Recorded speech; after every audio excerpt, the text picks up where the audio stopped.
नमस्कार, मैं आशीष दीक्षित और आप देख रहे हैं इंडिया वॉइस। बुलेटिन की शुरुआत करेंगे बड़ी और अहम जानकारी के साथ। देहरादून में 2027 विधानसभा चुनाव को लेकर बीजेपी ने अपनी तैयारियां तेज कर दी हैं।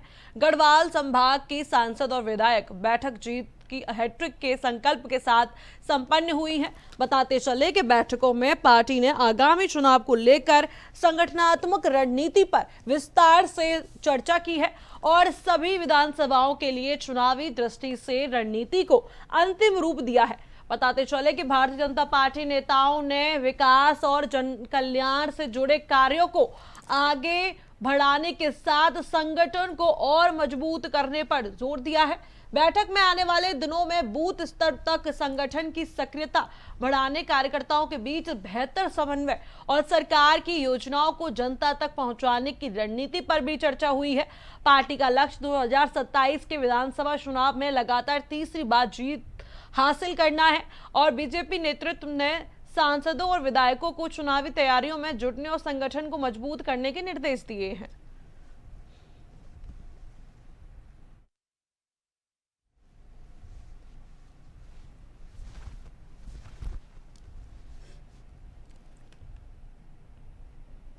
वहीं उत्तराखंड में मानसून के दौरान जल भराव और सड़कों पर गड्ढों से लोगों को आवागमन में परेशानी हो रही है।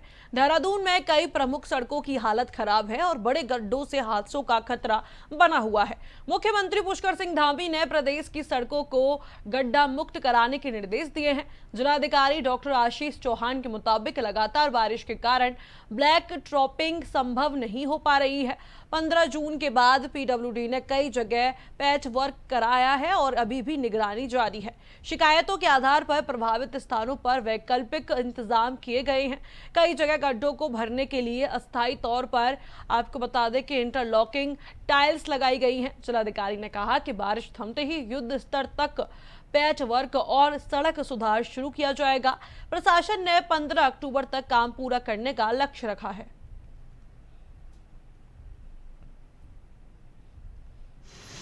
15 जून के बाद में पीडब्ल्यूडी के माध्यम से कई सारे स्थानों पर पैच वर्क जो किया जाना था उसको करवाया गया और अभी भी हम लोग मॉनिटर ये कर रहे हैं कहाँ कहाँ पे गड्ढे हुए हैं। ड्यूरिंग मानसून सीजन क्योंकि ब्लैक टॉपिंग करना उतना पॉसिबल नहीं रहता, तो वेदर कंडीशन फेवरेबल नहीं होने के कारण, तो इस दौरान पीडब्ल्यूडी डिपार्टमेंट के द्वारा मल्टीपल प्लेसेस पे इंटरलॉकिंग टाइल्स लगाई गई है। उन गड्ढों पे टेम्परेरी वर्क्स किए गए और इस संबंध में हमें जो लिस्ट है पुलिस की तरफ से भी प्राप्त हुई है। तो जैसे ही मानसून सीजन में बारिश थोड़ा कम होगी, फास्ट मैनर में पैच वर्क किया जाएगा। माननीय मुख्यमंत्री जी द्वारा भी यही डायरेक्शन हमें दिए गए। 15 अक्टूबर तक इस कार्य को समाप्त किया जाना। वहीं उत्तराखंड में मूसलाधार बारिश से जनजीवन अस्त व्यस्त है। पहाड़ी इलाकों में भूस्खलन के चलते कई रास्ते बंद हो गए हैं, जबकि ऋषिकेश में गंगा और बरसाती नदियों का जलस्तर तेजी से आगे बढ़ रहा है। बता दें कि परमार्थ निकेतन घाट पर गंगा का पानी शिव मूर्ति तक पहुंच गया है और त्रिवेणी घाट का आरती स्थल जलमग्न हो गया है। आपको बता दें कि चंद्रभागा, खारा स्रोत्र और बीन नदी भी उफान पर है। चीला मार्ग के घासीराम, रपटे और देहरादून रोड पर 7 मोड़ के पास बरसाती नालों में तेज बहाव है। श्यामपुर समेत कई इलाकों में जल भराव की स्थिति बनी हुई है। शिवाजी नगर और गंगानगर के निचले इलाकों में घरों में पानी घुसने की सूचना है। जिला प्रशासन ने जल पुलिस, एसडीआरएफ और आपदा प्रबंधन टीमों को हाई अलर्ट पर रखा है। लोगों से नदियों से दूर रहने और पहाड़ों में सफर से बचने की अपील की गई है।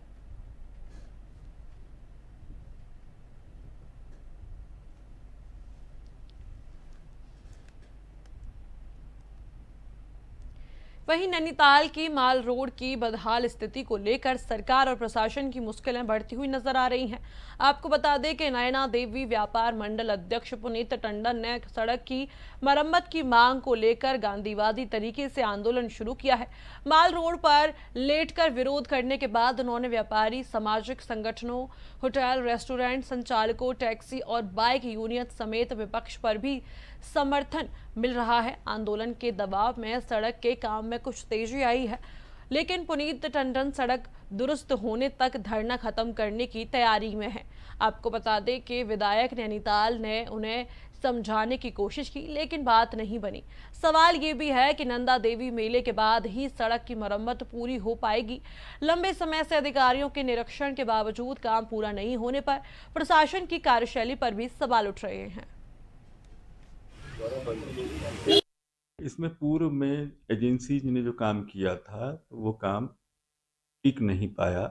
फलस्वरूप टीएचडीसी ने इसमें टेक्निकल सर्वे किया और अपनी जो विशेषज्ञता है उसके हिसाब से कुछ डिजाइन तैयार किया। वर्तमान में उसमें क्वालिटी और स्पीडी वर्क के दृष्टिगत एसई साहब और जो हमारे एक्सिन नैनीताल हैं पीडब्ल्यूडी के, उनके द्वारा अवगत कराया गया कि इसमें पाइलिंग का काम, उसके बाद बीमिंग और स्लैब का काम, तो उन्हें स्पष्ट तौर पे कहा गया है कि काम टिकाऊ हो, गुणवत्ता के साथ हो और निर्धारित समय अवधि में पूर्ण हो जाए।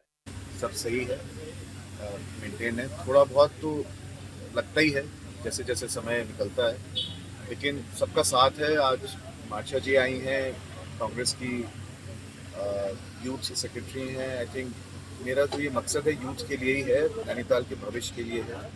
तो एक एनर्जी नैनीताल को मिले यूथ से और नैनीताल को हम बचा सकें।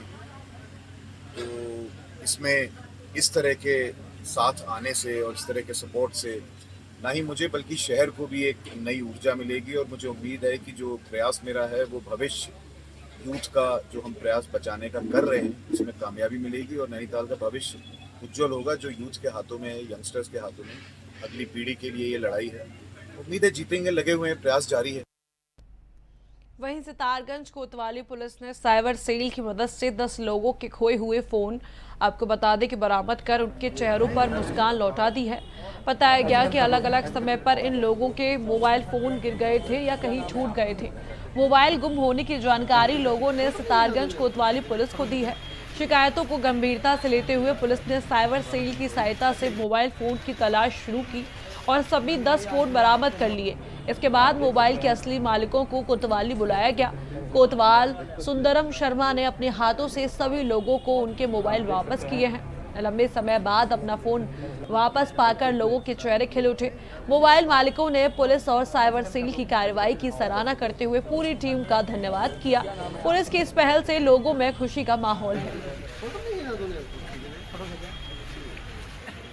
सबसे बड़ी खुशी की बात तो हमारे लिए ये है कि जो मोबाइल हमारा 3 महीने पहले हुआ था, तो वो मोबाइल हमें आज कोतवाली से सितारगंज से मिल चुका है। तो बहुत बड़ी खुशी की बात है, क्योंकि कोई चीज़ खो जाती है और फिर वापस मिलती है तो आदमी को उससे बड़ी खुशी की क्या बात होगी। और एक आम आदमी 10-15 हज़ार का मोबाइल कैसे करके लेता है तो आप सभी लोग जानते ही हैं। तो अगर वो चीज़ हमें मिली है तो हम लोग लगभग सारे लोग बहुत खुश हैं। और सितारगंज कोतवाली के जितने भी स्टाफ है उनको सबको बहुत बहुत दिल से शुक्रिया और बहुत बहुत धन्यवाद, क्योंकि उन्होंने बहुत ही ज़्यादा मेहनत करके कैसे करके ये मोबाइल ढूंढे होंगे, कैसे करके हम लोगों को दिए होंगे। तो जो कोतवाली जानती है तो उन लोगों का बहुत बहुत धन्यवाद। उत्तराखंड हाईकोर्ट में वन विभाग में बरसों से कार्यरत दैनिक वेतनभोगी और संविदा कर्मचारियों ने नियमितीकरण से जुड़ी याचिका पर सुनवाई हुई। सुनवाई के दौरान प्रदेश सरकार की ओर से अब तक कोई दिशा निर्देश या जवाब कोर्ट में पेश नहीं किया गया। आपको बता दें कि इसके बाद हाईकोर्ट ने मामले की अगली सुनवाई के लिए 2 सप्ताह बाद की तारीख तय की है।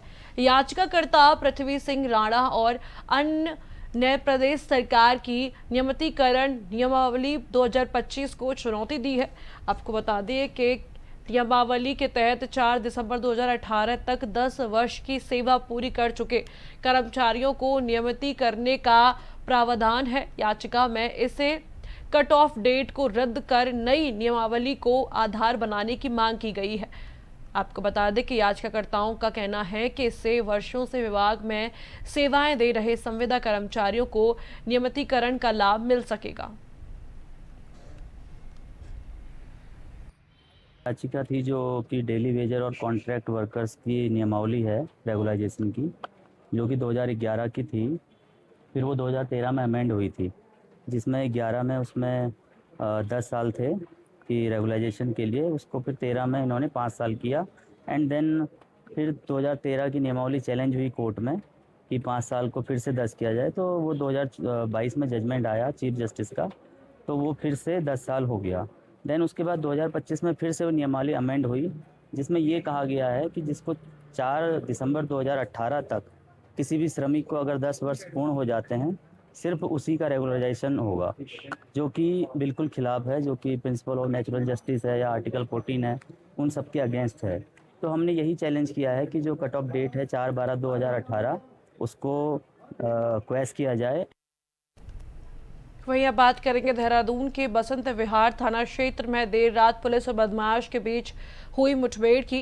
पुलिस के मुताबिक चेकिंग के दौरान बिना नंबर की स्कूटी पर जा रहे एक संदिग्ध को रोकने का प्रयास किया गया। बदमाश ने पुलिस पर फायरिंग कर भागने की कोशिश की। जवाबी कार्रवाई में उसके पैरों में गोली लगी, जिसके बाद पुलिस ने उसे गिरफ्तार कर अस्पताल में भर्ती कराया। आपको बता दें कि घायल बदमाश की पहचान आकाश उर्फ तमंचा के रूप में हुई है। और आपको बता दें कि पुलिस के अनुसार वह 14 अगस्त को हुई चैन स्नैचिंग की वारदात में आरोपी था। तलाशी के दौरान उसके कब्जे से तमंचा, कारतूस, चोरी की एक्टिवा लूटी गई स्कूटी और चैन बरामद की गई है। आपको बता दें कि पुलिस अब आरोपी से पूछताछ कर उसके अन्य आपराधिक मामलों और साथियों के बारे में जानकारी जुटा रही है। पुलिस का कहना है कि अपराधियों के खिलाफ अभियान लगातार जारी रहेगा।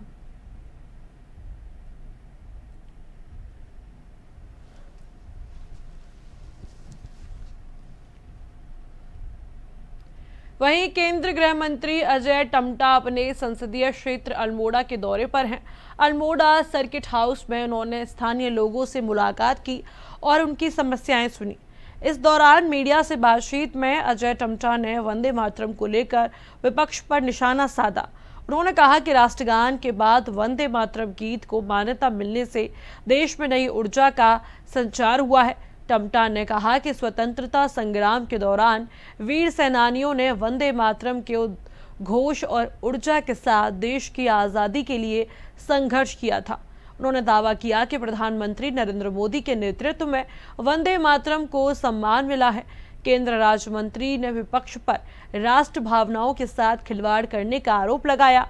उन्होंने कहा कि देश की एकता और राष्ट्र भावना से जुड़े विषयों पर सभी को पॉजिटिव सोच के साथ आगे बढ़ना चाहिए।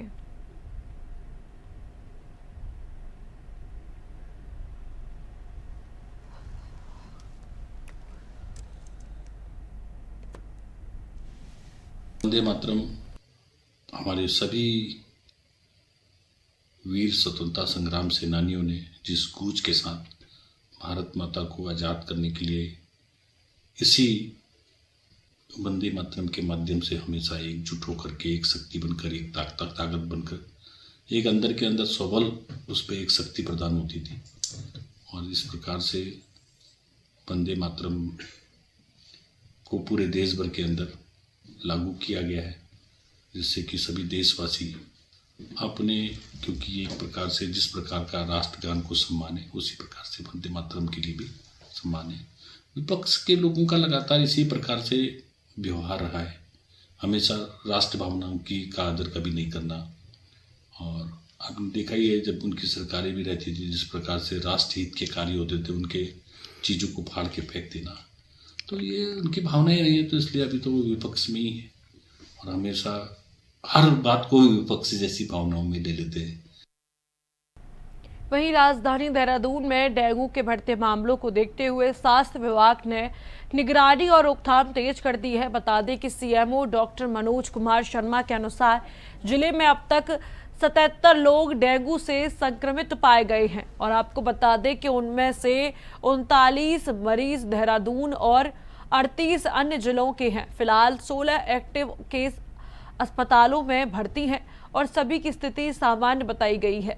जिले में डेंगू से अब तक किसी की मौत की सूचना नहीं है, लेकिन संक्रमण रोकने के लिए मई से एहतियाती कदम उठाए जा रहे हैं। देहरादून में 110 और ऋषिकेश में 40 डेंगू वॉलंटियर्स तैनात किए गए हैं, जो रोजाना घरों का सर्वे कर रहे हैं। आपको बता दें कि आशा वर्कर्स भी निगरानी में जुटी हुई हैं और वहीं आपको बताते चले कि लार्वा मिलने पर उसे नष्ट किया जा रहा है और नगर निगम फॉगिंग करा रहा है। अस्पतालों में रैपिड इलाइजा टेस्ट के साथ 150 बेड आरक्षित किए गए हैं। देखिए, वर्तमान तक की बात करते हैं तो टोटल 77 केसेज जो है अभी तक आए हैं जिसमें 39 केसेस जो हैं वो हमारे देहरादून के अंदर के हैं और जो 38 केसेस हैं वो बाहर अन्य जिलों या जनपदों से जो है वो आए हैं। तो अभी तक एट प्रेजेंट 16 केस एक्टिव हैं जो विभिन्न अस्पतालों में भर्ती है और इसमें कोई भी सीरियस मरीज नहीं है। सभी सामान्य या मध्यम उसके लक्षणों से ग्रसित हैं और अभी तक कोई भी मोर्टेलिटी, कोई भी डेथ हमारे अभी जनपद में डेंगू को लेकर के नहीं हुई है। और डेंगू की तैयारियां हमारे द्वारा पूर्व से, जैसे मई माह से ही हम लोग लगातार इसमें काम कर रहे हैं, जिसमें 110 डेंगू वॉलंटियर्स हमारे शहरी क्षेत्र देहरादून में है, 40 डेंगू वॉलंटियर्स हमारे ऋषिकेश अर्बन क्षेत्र में है, जो लगातार रोजाना 50 घरों में जाके हाउस टू हाउस सर्वे करते हैं और देखते हैं कहीं घर के अंदर, आंगन में, बाहर कहीं पानी इकट्ठा तो नहीं है, उसको खाली करवाते हैं, लोगों में जागरूकता करते हैं परिवार के लोगों में, और साथ में लार्वा भी देखते हैं कि किसी जहाँ पानी इकट्ठा है वहाँ लार्वा तो नहीं है। अगर कहीं लार्वा पाया जाता है तो उसको डिस्ट्रॉय भी करते हैं और साथ में नगर निगम की टीम को भी सूचित करते हैं और नगर निगम की टीम जो है नेक्स्ट डे जो है जाकर के वहाँ पे लाइव दवाई का स्प्रे और फॉगिंग का कार्य जो है वो वहाँ पे करती है। तो ये कार्य लगातार किया जा रहा है। आशा भी जो है रोजाना 30 घरों में जाकर के हाउस टू हाउस सर्वे करती है, उनके द्वारा भी जन जागरूकता का कार्य जो किया जाता है। और क्षेत्र में कहीं पे भी अगर वो देखते हैं कि पानी जमा है जहाँ कि डेंगू का मच्छर पैदा हो सकता है, तो नगर निगम के जो लोग हैं वहाँ पे क्षेत्र में उनको सूचित करते हैं या हमारी IDSP या NVBD की जो टीम उनको सूचित करते हैं और फिर हम नगर निगम के माध्यम से वहाँ लाइव दवाई का स्प्रे और फॉगिंग जो है वो करवाते हैं। वहीं देहरादून में जनपदों की समस्याओं के त्वरित निस्तारण के लिए अब तक हर माह समन्वय बैठक आयोजित की जाएंगी। और आप बता दें कि मुख्य सचिव आनंद ने शासन और जनपद स्तर के अधिकारियों के बीच बेहतर समन्वय के लिए प्रत्येक माह के पहले मंगलवार को वीडियो कॉन्फ्रेंसिंग के जरिए बैठक कराने के निर्देश दिए हैं। बैठक में जिलाधिकारी अपने अपने जिलों से जुड़ी ऐसी समस्याएं और प्रकरण रख सकेंगे जिन्हें समाधान के लिए शासन स्तर पर विभागीय समन्वय और फैसले जरूरी है। मुख्य सचिव के निर्देश ये दिया गया है कि चिन्हित समस्याओं और प्रकरणों की जानकारी बैठक से पहले संबंधित विभागों को उपलब्ध कराई जाए। वहीं आपको बताते चले कि संबंधित विभागों के अधिकारी आवश्यक जानकारी और प्रस्तावित कार्रवाई के साथ बैठक में शामिल होंगे। बैठक में संबंधित जिलों और विभाग के अधिकारियों के साथ प्रकरणों पर चर्चा कर यथासंभव मौके पर समाधान सुनिश्चित किया जाएगा। इससे प्रशासनिक कार्यों में तेजी आने की उम्मीद है।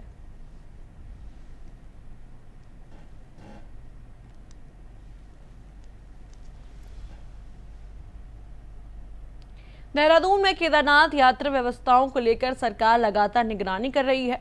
मुख्यमंत्री पुष्कर सिंह धामी के निर्देशों के क्रम में प्रभारी सचिव आवास और राज्य संपत्ति विभाग डॉक्टर R राजेश कुमार ने रुद्रप्रयाग में संचालित यात्रा व्यवस्थाओं की वर्चुअल समीक्षा की। उन्होंने जिलाधिकारी से यात्रा मार्ग प्रमुख का आपको बता दें कि पड़ावों और यात्रियों के मिल रही सुविधाओं की जानकारी ली। समीक्षा के दौरान यात्रा के दौरान सामने आ रही चुनौतियों और उनके त्वरित समाधान को लेकर दिशा निर्देश भी दिए गए। यात्रा मार्ग पर पेयजल और विद्युत व्यवस्था सामान्य बताई गई है। यात्रियों की सुविधा, सुरक्षा और स्वास्थ्य सेवाओं को सर्वोच्च प्राथमिकता देने के निर्देश दिए गए। विशेषज्ञ चिकित्सकों की कमी और जल्द दूर करने पर भी जोर दिया गया है। इसके अलावा घोड़ा खच्चरों की व्यवस्था और पशु कल्याण पर भी विशेष ध्यान देने को कहा गया। सभी विभाग को आपसी समन्वय से कार्य करने के दिशा निर्देश दिए गए हैं।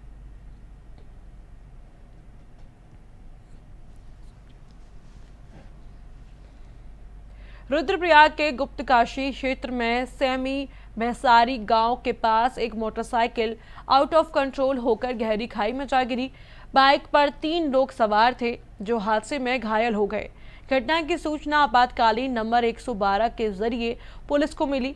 सूचना के बाद SDRF की टीम रुद्रप्रयाग पुलिस और DTRF के साथ मौके पर पहुंची। घटनास्थल बेहद दुर्गम और गहरी खाई में होने के बावजूद SDRF जवानों ने रेस्क्यू उपकरणों की मदद से खाई में उतरकर तीनों घायलों तक पहुंच बनाई। आपको बता दें कि संयुक्त टीम ने कड़ी मशक्कत के बाद तीनों को सुरक्षित खाई से बाहर निकाला। इसके बाद घायलों को 108 एम्बुलेंस के माध्यम से उपचार के लिए अस्पताल भेजा गया।